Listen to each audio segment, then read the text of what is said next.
আমরা যদি নড়াচড়া করি কিসের জন্য করি? 2 টাকা বাঁচলে এটা ফায়দা কাজ। তাহলে ব্যক্তিগত নিজের ফায়দাটা যদি আমরা বুঝি, দিনের বেলায় কেন আমরা বুঝবো না?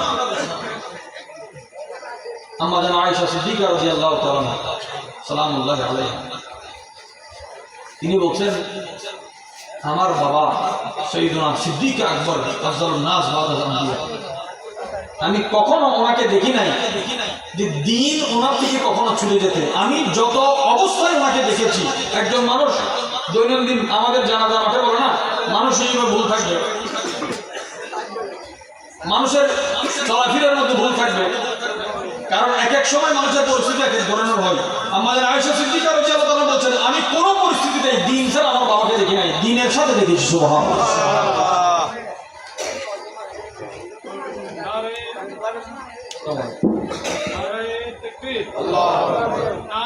रिसालत नाराए गौसिया नाराए गौसिया সভাপতির আগমন।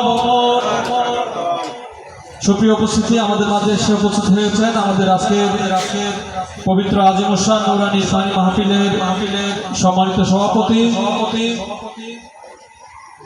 হযরত আলী হোসেন শাহ রহমাতুল্লাহ আলাইহি জামে মসজিদের সম্মানিত খতিব আল হোসেন গাউসিয়া সুন্নিয়া মাদ্রাসা ফরহাদাবাদ হারজারিয়ার সম্মানিত সুপার হযরতুল আল্লামা মুহাম্মদ ইসমাইল হোসেন কাদরি মেজবান্ডারি মাদ্রাসাতুল আলী হুজুরকে হযরত আলী হোসেন শাহ মেজবান্ডারি সিটি সংসদের পক্ষ থেকে অশেষ কৃতজ্ঞতা জ্ঞাপন করছি। সকলে বলি মারহাবা। একটু মহব্বত করে নিয়ে এসেছেন, আমাদের মাহফিল পরিপূর্ণ হয়েছে। আপনাদের ধৈর্যের উপরে আমার কথা চলবে। আল্লাহ যেন আমাদের হক বই করার তৌফিক দান করে, মানার তৌফিক দান করে। আমরা হক বলাকে পছন্দ করি যতক্ষণ নিজের পক্ষে থাকে, যতক্ষণ নিজের পক্ষে থাকে। নিজের বিপক্ষে গেলে এই হক আর হক মনে হয় না।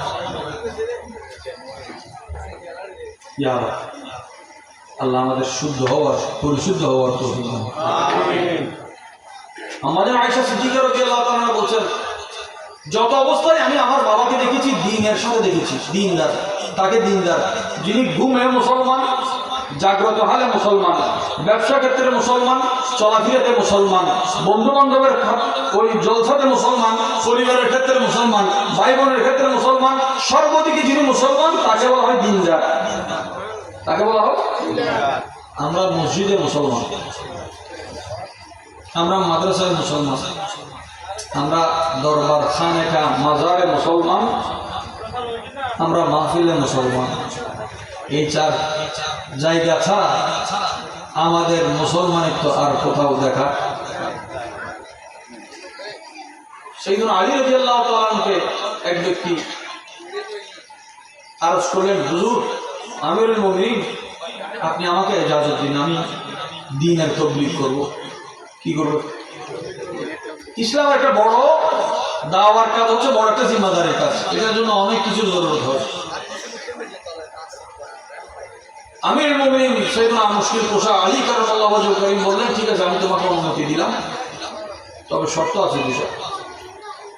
তোমার তলোয়ার কোষবদ্ধ থাকবে, ব্যবহার করা যাবে না, আর মুখ খুলতে পারবে না, মুখ বন্ধ থাকবে। তলোয়ার বন্ধ, মুখ। আচ্ছা, তলোয়ার দ্বারা জিহাদ হয়, মুখ দ্বারা দরস, তদরিস, ওয়াজ, কালাম, নসিহত, মুনাজারা, মুযাকেরা, মুবাহাসা যা আছে তা হয়। এখন মুখ বন্ধ, তলোয়ার বন্ধ আছে কি? বলে মুখ বন্ধ, তলোয়ার বন্ধ, এই 2 হালে যদি তুমি দ্বীনকে পৌঁছাতে পারো, তাহলে তোমার এই তাবলীগের দাওয়াত দেওয়া তোমার জন্য জায়েজ। কিভাবে দিবে? এখন আপনারা একজন মানুষ মনে করেন, আমি এখন কথা বলছি বা আমার এক হুজুর আলোচনা করলেন, আমার কর্মী আলোচনা করবেন, আপনারা যতক্ষণ আলোচনা করবেন বসবেন, ভালো লাগলে দেখতেছেন। এখন যদি চুপ করে সবাই বসে থাকে, কে কতক্ষণ বসে থাকে? ঠোঁট বন্ধ মানে যথেষ্ট। ইসলামের মূল রেখাটা হযরত আলী রাদিয়াল্লাহু আনহু দেখিয়েছেন যে একজন নূরানি মানুষ যখন চুপ করে এক জায়গায় বসে, ওনার ঠোঁট বন্ধ থাকে কিন্তু জলওয়া জারি থাকে। বুজুর্গানি দিন এই জন্য কোথাও কোথাও চিন্তা করেছেন, বসেছেন, রিয়াজ করেছেন, 10 বছর, 6 মাস, 12 বছর চলতেছে। ওনারা যেই জায়গায় বসেছেন তাও তো কিছু বলতে হয় না, কুদরত ওনাদের ঢঙ্কা বাজিয়েছে। খাজা গরিব নওয়াজ রহমতুল্লাহ এসেছেন, 90 লক্ষ থেকে 1 কোটি মুসলমান হয়েছে। ওনার কোনো সেনাবাহিনী, ওনার কোনো কমিটি, কোনো সংগঠন কিছু নাই, খামোশি। শুধু কাজ কি করেছেন বলে, আমি আমার নবীজির সমুদ্রে, আমি আমার নবীজির বাগানের বুলবুল। যে হুজুরের কথা বললে ওয়ালারা যখন খামোশ থাকে তখনও না, যখন বলে তখনও না। ইসলামের যে সৌন্দর্যটা আছে, আজকে মানুষ টুপি জুব্বা দিয়ে মারামারি করতেছে। মানুষ দূর থেকে দেখে কি মনে করে, অন্য দেশে না থাকলেও আমাদের ইন্ডিয়া, পাকিস্তান, বাংলাদেশে এই পোশাকটা পরিধান করলে মানুষ কি মনে করে? একজন মানুষ মাথায় পাগড়ি দিলে বুঝে কি হুজুর মৌলানা সাহেব আলেম।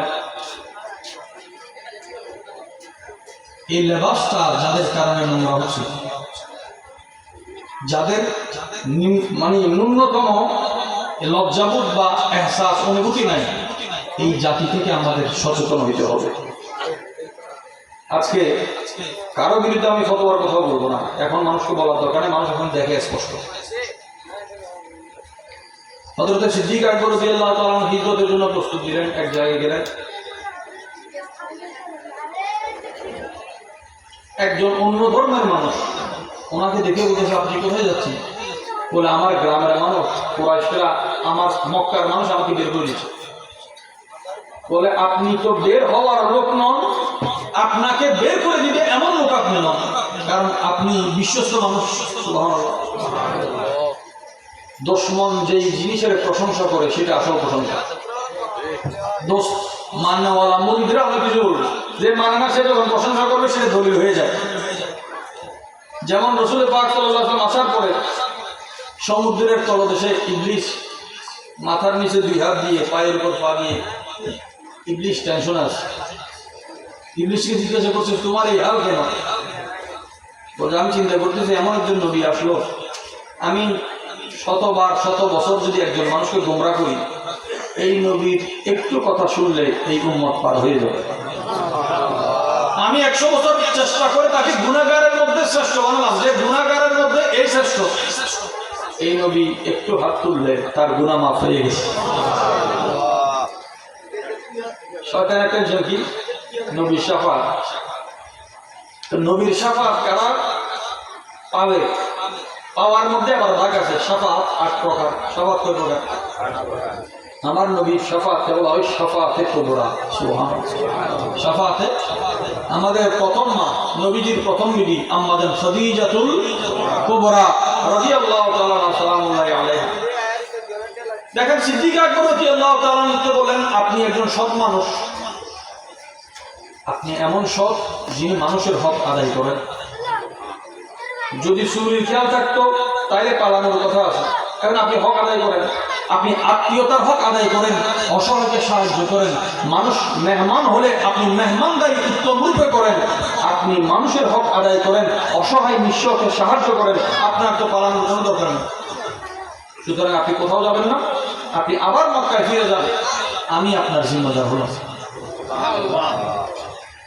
একজন মানুষ যার সাথে কলমার মিল নাই, ধর্মের মিল নাই, উসুলের মিল নাই, সিদ্দিক আকবর রাদিয়াল্লাহু তাআলা ব্যক্তিত্বকে দেখে কি দেখে? ইসলাম আমাদের মধ্যে আছে, কলমা আমাদের মধ্যে আছে, নামাজও আছে, ব্যক্তিত্ব। এই ব্যক্তিত্ব ইসলাম মানে ইসলামকে ব্যক্তিত্ব হিসেবে গ্রহণ করা, এটার নাম দিনদারি।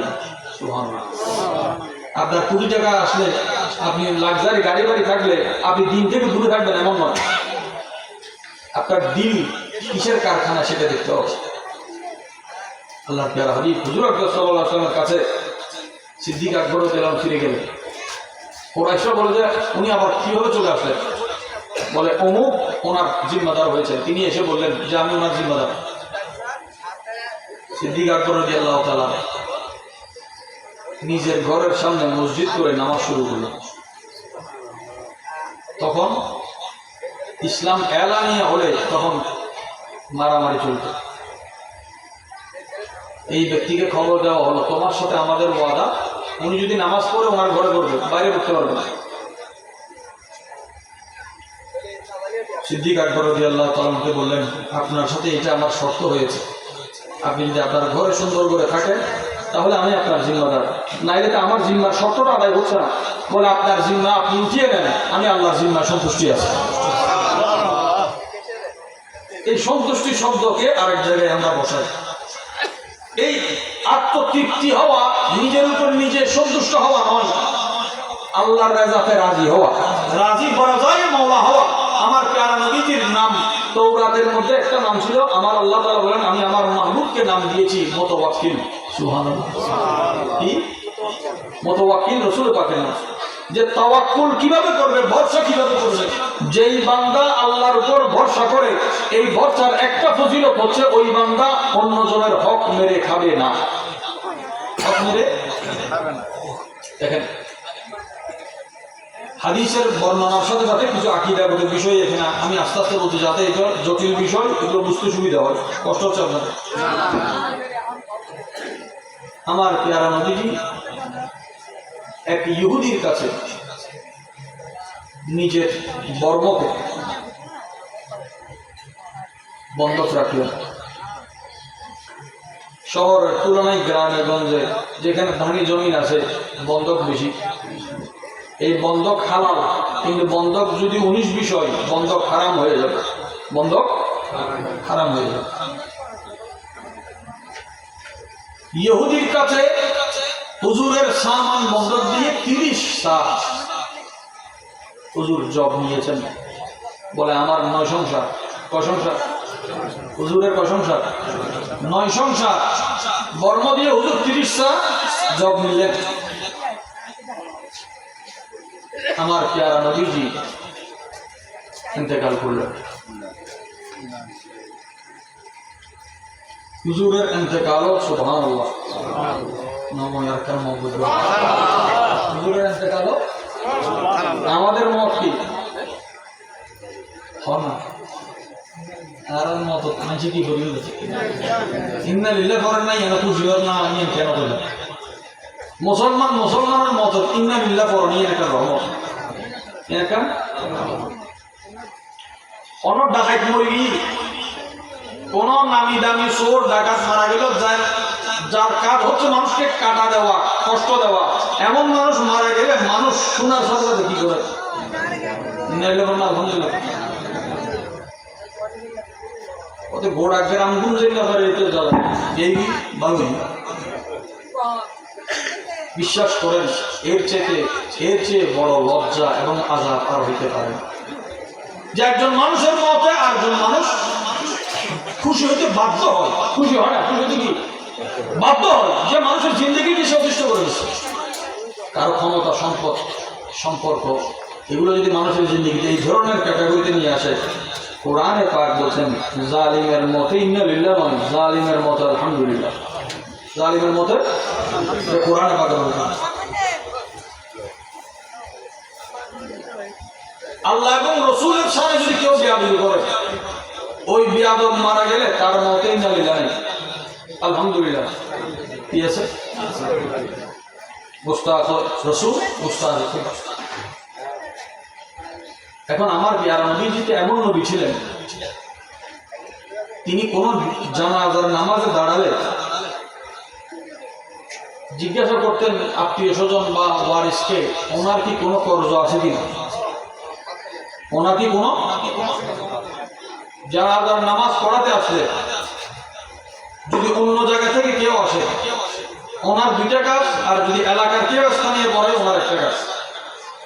এলাকার যদি কেউ পড়ায় উনি জিজ্ঞাসা করবে ওনার কোনো কর্জ আছে কিনা, আর যদি বাহির থেকে কোনো হুজুর আসে উনি জিজ্ঞাসা করবে কর্জ আছে কিনা, আর জানাজার ইজাজত নিয়েছেন কিনা ইমাম থেকে, ইমামুল হাই থেকে ইজাজত নিয়েছেন কিনা, 2টা কাজ। একজনের জানাজায় আপনি জিজ্ঞাসা করলেন কর্জ আছে, বলে কর্জ আদায়ের মতো সম্পদ আছে কিনা, কর্জ আদায়ের ওয়ারিস আছে কিনা, জিম্মাদার আছে কিনা, বলে সম্পদ আছে, তা দিয়ে কর্জ আদায় হবে।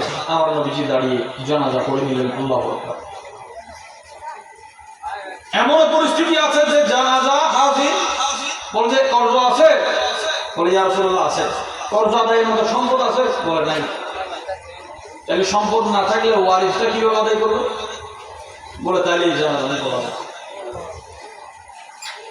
নবী যদি কারো জানাজা থেকে ফিরে যান, এর যে কষ্টের আর কিছু আছে?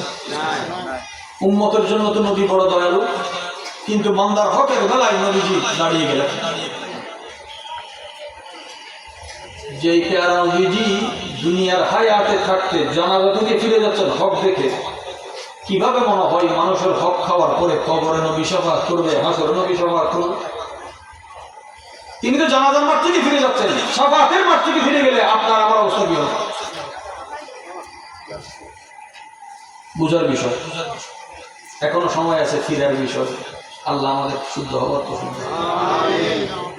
এক সাহাবী বলেন, ইয়া রাসূলুল্লাহ, তাদের সম্পদ নাই, তৌফিকও নাই, আমি এর জিম্মাদার, আপনি জানাজা পড়ান। কেউ যখন জিম্মাদার হয় জানাজার মাঠে, অনেকেই আনুষ্ঠানিকভাবে না পারতে বলে আমার সাথে যোগাযোগ করবেন, এরপরে তো যোগাযোগ হবে না। যে বান্দা নিজের দিকে নিজবত করলো, ওই সম্পূর্ণ ঋণ তার মাথার উপর আসুক। কারণ হাদিসে পাকে আছে, নাফসুল মুমিনি মুআল্লাকাতুন বিদাইনিহি হাত্তা, ঈমানদারের রূহ ততক্ষণ ঝুলন্ত থাকে, জান্নাতে প্রবেশ করবে না, ঝুলে থাকবে, যতক্ষণ না তার কর্জ আদায় হয়।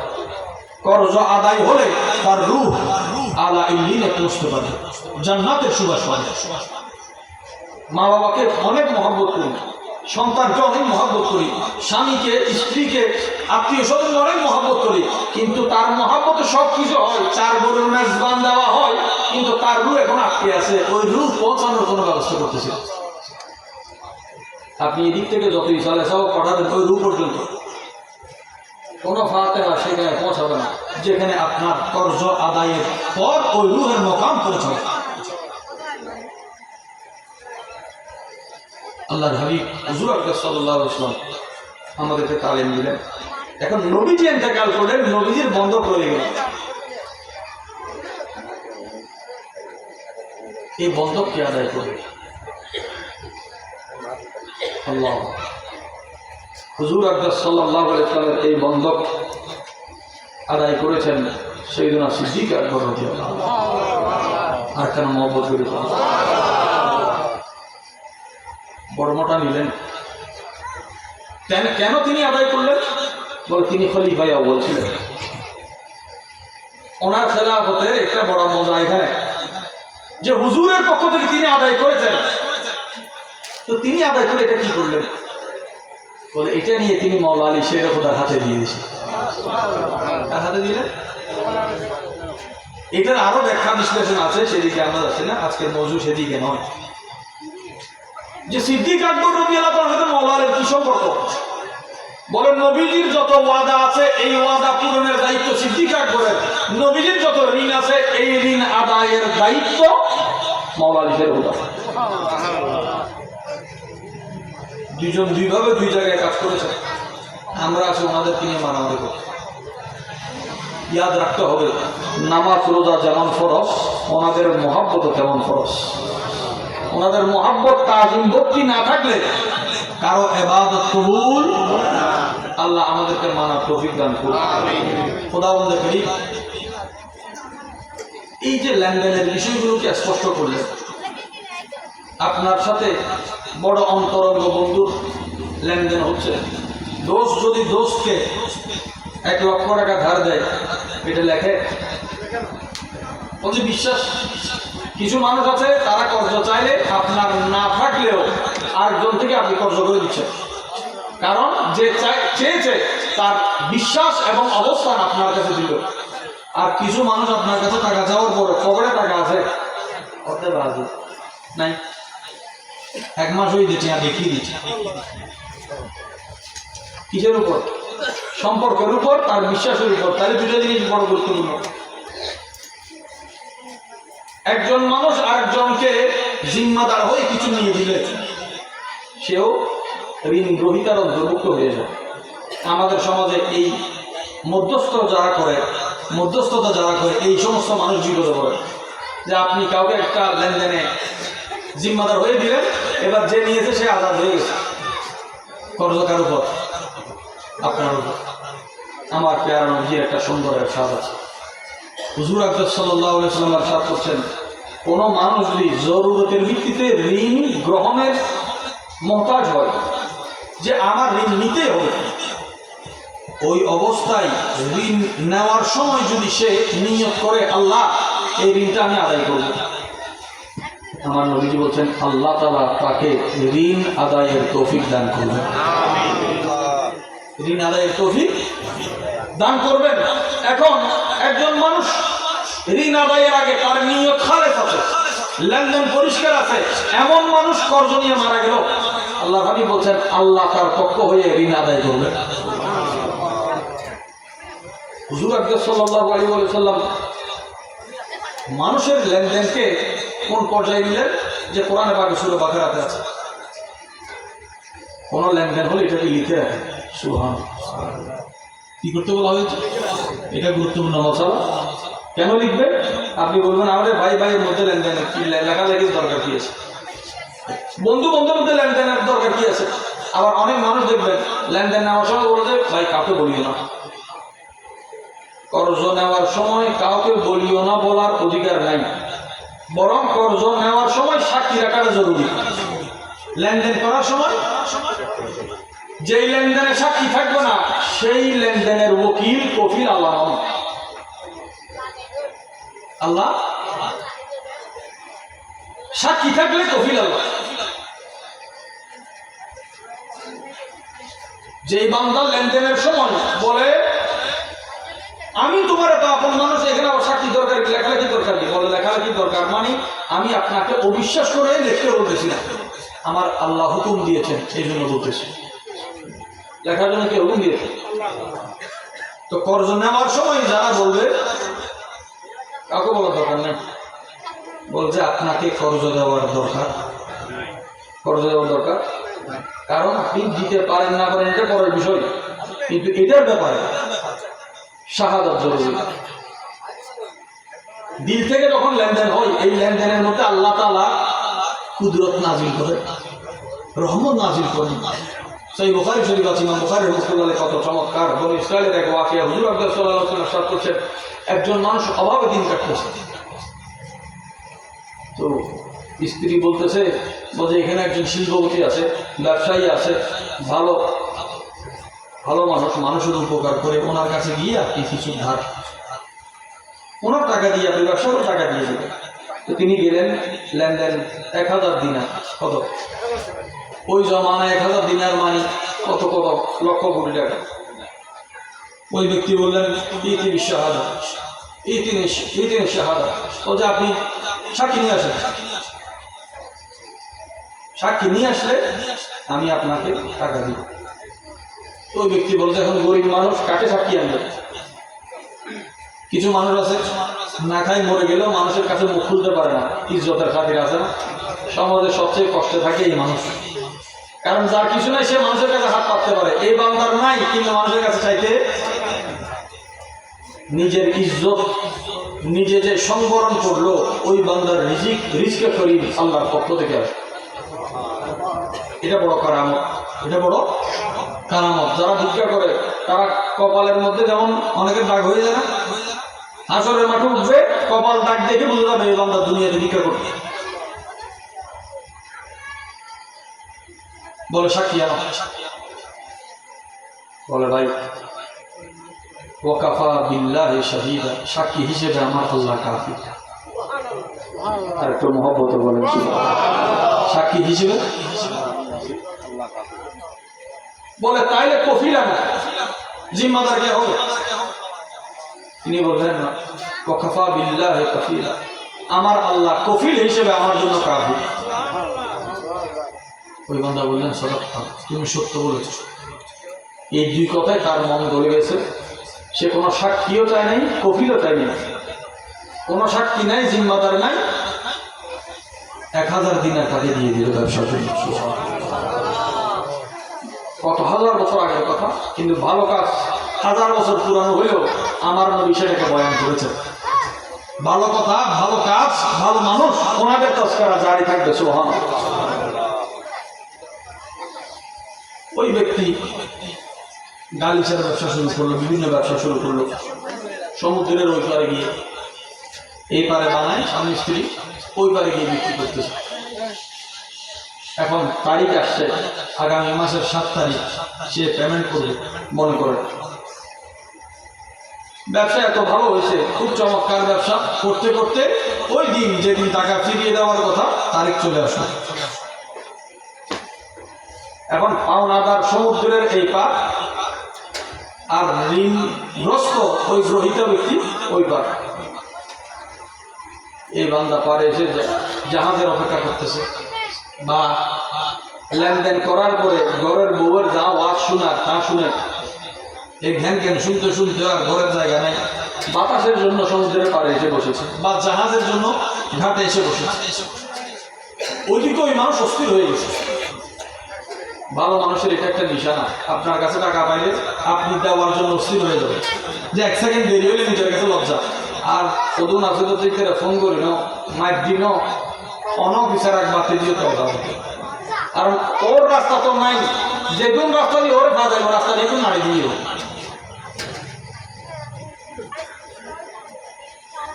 ওই ব্যক্তি সমুদ্রের পাড়ে দাঁড়িয়ে জাহাজের ইন্তজার করতেছে, যে আমি নিজে গিয়ে অথবা কাউকে পেলে আমি তার আমানতটা দিয়ে দিই।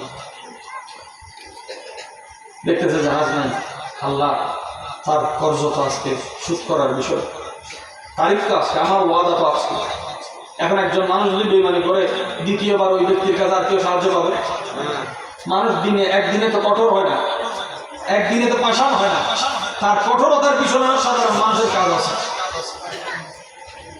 এই ব্যক্তি একটা লাঠি নিল, গাছের টুকরা নিয়ে এটাকে কুড়াল দিয়ে ছিঁড়ে সেটার ভিতরে 1000 দিরহাম রেখে, দেনার রেখে সেখানে একটা চিঠি লিখে দিয়েছে, হে অমুকের পুত্র অমুক, আপনার আমানত ছিল, এই আমানত আমি আল্লাহর ভরসায় এখানে ছেড়ে দিচ্ছি। তো গাছের টুকরার মধ্যে তিনি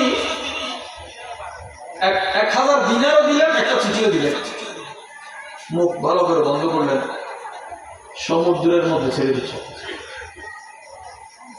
আমাকে বলেন, এখানে খাল একটা আছে, বন্যা হয় না, পানি হয় না, নদী বা খাল, একটা ছোট খাল ধরেন, খালের এই পারে দিলে আমি যেখানে চাই বক্সটা সেখানে যাবে। সমুদ্রের এক পারে সে বসে বলতেছে, আল্লাহ ওই বান্দা তোমাকে বিশ্বাস করে কোনো কফিল চাই নাই, তোমাকে কফিল হিসেবে মেনেছে, কোনো সাক্ষী চাই নাই, তোমাকে সাক্ষী হিসেবে মেনেছে। এই বান্দা যে তোমাকে কফিল ও শহীদ মেনে আল্লাহ আমাকে সাহায্য করেছে, আজকে তার ওয়াদার জন্য আমি ফিরিয়ে দেওয়ার কোনো জাহাজ এখানে আমি পাচ্ছি না, কোনো রাস্তা আমি পাচ্ছি না। আল্লাহ তোমার ভরসায়, যে তোমার ভরসায় আমাকে কর্জ দিয়েছে, তার ভরসায় আমি তার আমানত তোমার কাছে সুবদ্ধ করলাম। গাছের টুকরা ভাষায় দিল সমুদ্রে। বলেন এটা কি কোনো আকল বলার কাজ হয়েছে? সমুদ্রে তো মাঝি থাকলেও নৌকা চলতে খবর হবে, এটার ভিতরে পানি ঢোকার সম্ভাবনা, এটা ডুবে যাওয়ার সম্ভাবনা, এটা অন্য কারো হাতে লাগার সম্ভাবনা, বা এটা ওই পারে গেলেও আমি যেখানে যাচ্ছি সেখানে যাবে কিনা, যদি ওই ঘাটেও যাই আমার পাওনাদার পাবে কিনা। আল্লাহ রাস্তা দিয়ে সে চলে আসে। ওদিকে পেরেছান অবস্থা, তো ওই মানব অবস্থায় বসা, দেখা যায় একটা গাছের টুকরা বেশি বেশি আসতেছে। কোন ব্যক্তি? ওই একই ব্যক্তি যে পাওনাদার। এটা বক্স হইতে পারে অথবা গাছের টুকরা, কেউ বলেছে গাছের টুকরা, লাকড়ির জন্য অথবা লাকড়ি হিসেবে তিনি এই জিনিসটাকে নিলেন। ঘরে গিয়ে এটাকে তিনি কোড়াল দিয়ে বিভাগ করলেন, দেখা যায় ভিতরে চিঠি আর একটা থলে, চিঠিতে দেখা যায় তার নাম, বলে অমুকের পুত্র অমুক, আপনার যে কর্জ ছিল এই কর্জ আমি আল্লাহ হাওলায় দিলাম, আপনার 1000 দিনার আপনার জন্য। আল্লাহকে মুতাওয়াক্কিল যে আল্লাহর উপর তাওয়াক্কুল করে, কোন আল্লাহর উপর তাওয়াক্কুল করব যে আল্লাহ সমুদ্রের এক পার থেকে আরেক পারে হকদারের হক বুঝাইয়া দেন। হক বহকদার রসিদ, হকের জিনিস হক বরাবর গেলে এটা হক নূর নালা নূর হয়ে যায়। আচ্ছা, দিলের সান্ত্বনা কি, কাফারা কি? এই বান্দা পেয়ে গেছে, ওই বান্দা এখনো জানে না এটা কোথায়। ব্যবসা গুছিয়ে তিনি জাহাজ পাওয়ার পরে এপারে আসলেন। সর্বপ্রথম ঘরে ঢুকার আগে কর্জ নিয়ে পাওনাদারের ঘরে হাজী সাহেব হজ করবেন। জানাজার মাঠে যেমন ঋণের কথা বলতে হবে, হজ করার আগে বলতে হবে ভাই আপনি আমার পাওনাদার, কিন্তু এটা একটা সুযোগ এসেছে, আমি এসে আপনার কর্জ দিতে পারি। এজাজত লাগবে কিনা? লাগবে কিনা? তিনি যখন দিলেন বলে তুমি কি আমার জন্য কিছু পাঠিয়েছিলে? বলে আমি তো একটা ব্যবস্থা করেছি কিন্তু আমি কাউকে পাই না, এই জন্য আমি। বলে তুমি এই 1000 দিনার তুমি ফেরত নিয়ে যাও, আমি তোমার আমানত ফিরে পেয়েছি। তাহলে দেনেওয়ালাও সব, লেনেওয়ালাও। ওই ব্যক্তি যদি ওই জায়গায় বলতো কোনো সাক্ষী নাই, বলে আমি তো আপনার কিছু পাই নাই, তাহলে 1000 1000 হইতো 2000 লাভ না? তাহলে দুনিয়ার লাভটা নগদ, আখেরাতটা বাকি। ওই বান্দা ইমানদারি দিনদারি যাকে বলা হয়, বলে নগদে 2000 লাভ, পরে গিয়ে আমি 2000 বছর আগুনে জ্বলতে হবে। এর চেয়ে ভালো এই বান্দা যে সততা রক্ষা করেছে, আল্লাহ তার তাওয়াক্কুলে বরকত দিয়েছে, যে বান্দা আল্লাহর সাথে সৎ আছে, যে বান্দা আল্লাহর হকে হক রাখে, এই বান্দার সাথে বাটপারি চলবে না। এই বান্দাও হকদার, এই বান্দাও হকদার, দুই হক মিলে নূর হয়েছে। হুজুর আকরাম সাল্লাল্লাহু আলাইহি ওয়াসাল্লাম বনি ইসরাইলের কথা, বনি ইসরাইল উম্মতের মধ্যে সবচেয়ে ডেঞ্জারাস। নবীদেরকে এত জ্বালা কেউ দেয় নাই, রাতে দিনে পেরেশানির মধ্যে আছে। এদের বেয়াদবি, এদের হত্যা, এদের গুম, এদের রাহাজানি, এদের কোনো শেষ নাই। এমন একটা জাতের মধ্যে যে একটা ভালো কাজ করছে, ওই দুজনের কথা রাসূল পাক বলে দিয়েছে। হকদার কাকে বলে? বলে এই বান্দা যখন আল্লাহর উপর ভরসা করেছে। তাহলে বনি ইসরাইল যদি আল্লাহর উপর তাওয়াক্কুল করে, তার লেনদেনের মধ্যে বরকত হয়। উম্মতে মুহাম্মদী তাওয়াক্কুল করলে বরকত বেশি হবে না কম হবে? কেমন বেশি? বলে যে দুইজন ব্যক্তি যদি শেয়ারে ব্যবসা করে, একজন আরেকজনের দিকে আমানতদার হয়, বলে 2 শরীকের মধ্যে 3 শরীক হবে, তৃতীয় শরীক আল্লাহ নিজে। যে ব্যবসাতে আল্লাহ শরীকদার মালিকানা, ওই ব্যবসায় লস আছে। এখন আমরা কি করি? লাভের খেয়ালে এগুলো সব উলটপালট হয়ে যায়। আমার প্যারা নবীজি একজন সাহাবীকে হযরত জাবের রাদিয়াল্লাহু তাআলা হুজুর আকরাম সাল্লাল্লাহু আলাইহি ওয়াসাল্লাম ইরশাদ করলেন, বলে বাহরাইনের কিছু মালামাল আসবে, বাহরাইন বিজয় হবে, তাদের কিছু সামান আসলে কদ আতাইতুকা কাযা ওয়া কাযা ওয়া কাযা, বাহরাইনের সামান আসলে আমি তোমাকে এইভাবে এইভাবে দিব। আমার নবী বলে গিয়েছে যদি বাহরাইনের সামান আসে, আমার প্যারা নবী ইন্তেকাল করলেন। হুজুর ইন্তেকাল করলেন। হুজুর ইন্তেকালের পরে সিদ্দিক আকবরের খেলাফতের সময় ওই বাহরাইনের সামান এসেছে। এখন নবী ওনাকে বলেছেন ওনার লিখিত দলিল নেই, কিন্তু সাহাবারা জানেন, যারা হাদিস বর্ণনা করেন, হাদিস সহিহ জয়ীফ অনেক কিছু বর্ণনায় থাকে যে রাবি এমন, বর্ণনাকারী এমন, কিন্তু সাহাবীর ব্যাপারে কোনো কি লোকাল নাই। কারণ মানুষ জানে সাহাবারা নবীর ব্যাপারে কখনো মিথ্যা বলবেন না। মিথ্যার অবকাশ নাই, সেই জন্য সাহাবীর নামে যারা তাদের করা যাবে না। একজন মানুষ গুনাহগার হলে তার হাদিস আপনি না নিয়ে পারবেন, কিন্তু সাহাবীর কোনো আমল দেখে আপনি তার হাদিস বাদ দেওয়ার সুযোগ নাই। কারণ সাহাবীরা নবীর ব্যাপারে হক, নবীর ব্যাপারে এটা উসুলি কায়দা। দেখেন তিনি আসলেন, সিদ্দিক আকবর রাদিয়াল্লাহু তাআলা বলছেন আমার নবীজি ইরশাদ করেছেন যদি বাহরাইনের সামান আসে তাহলে আমাকে তিনি এভাবে দিবেন।